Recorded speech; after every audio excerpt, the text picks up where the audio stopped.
Hi students, today we will learn more about lines and angles. From my previous video you have obtained parallel lines and a transversal.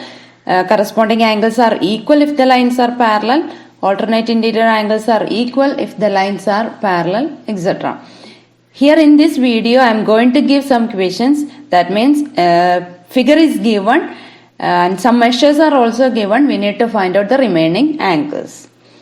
So first question is, see here the figure is given, L and M are the lines, T is the transversal and total 8 angles are there, and the measure of angle 1 is also given, it is 35 degree.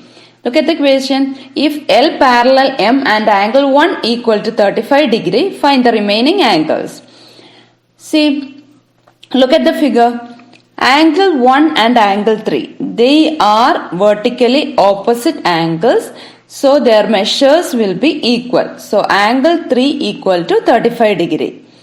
Next, I have changed the color of the line L. Now it is blue, and up of that line you can see two angles, that means they are linear pair, and the sum of that two angles, that means angle 1 plus angle 2 equal to 180 degree.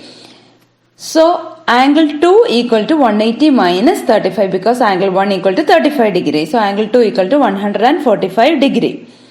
Next, look at the figure. Angle 2 and angle 4, they are vertically opposite angles. So angle 4 equal to 145 degree. Look at the figure. Angle 1 equal to angle 5, they are corresponding angles. L is parallel to M. It is given in the question. So angle 1 and angle 5 are equal. So angle 5 equal to 35 degree. Next, angle 2 equal to angle 6. They are also corresponding angles.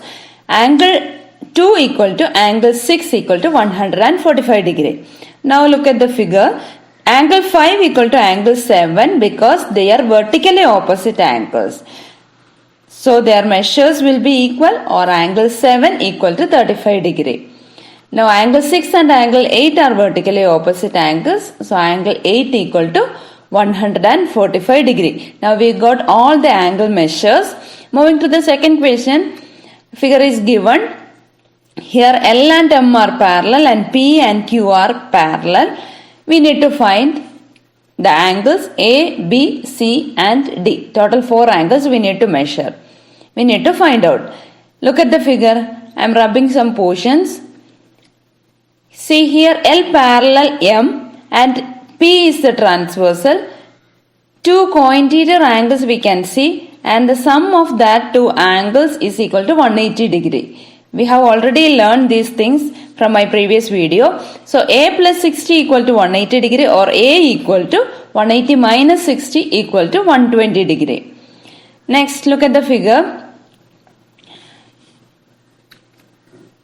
P and Q are parallel and L is the transversal. And A and D are corresponding angles. So their measures will be equal. We got A as 120. So D also will be 120 degree. Next, look at the figure. B and D, they are vertically opposite angles. So angle B is also 120 degree. Next we need to find angle C. I have changed the color of the line L. Now it is blue, and angle C plus angle D equal to 180 degree because they are linear pair, and we know that it is 180 degree. So C equal to 180 minus D, that means 180 minus 120 equal to 60 degree. We got all the angles A, B, C and D. Moving to the third question. Figure is given.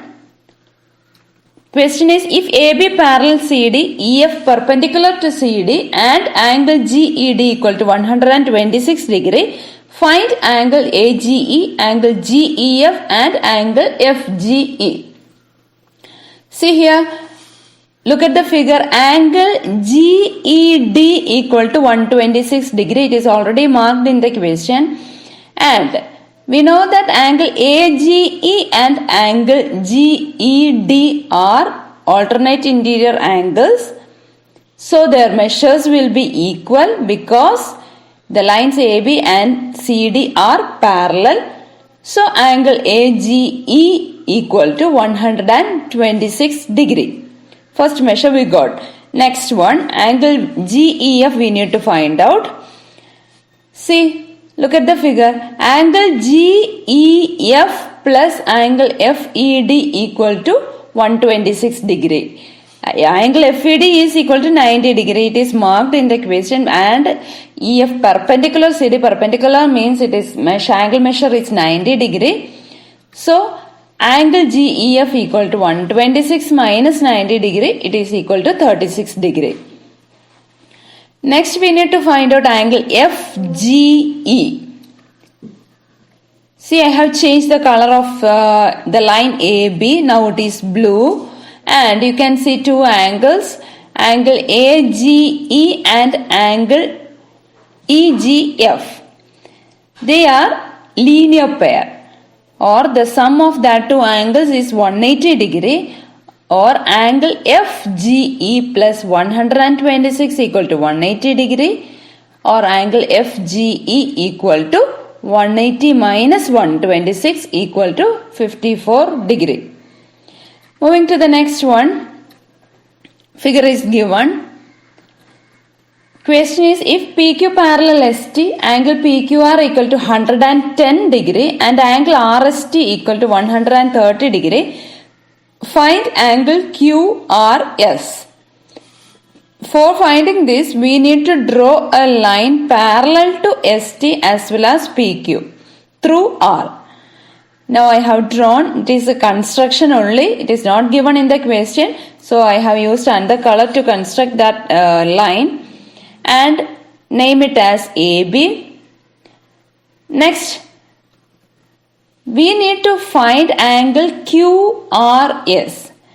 We know that, look at the figure, angle SRB plus 130 equal to 180 degree because they are co-interior angles, ST parallel AB, and these two angles are lying in between the parallel lines and both on the same side of the transversal. So they are co-interior angles.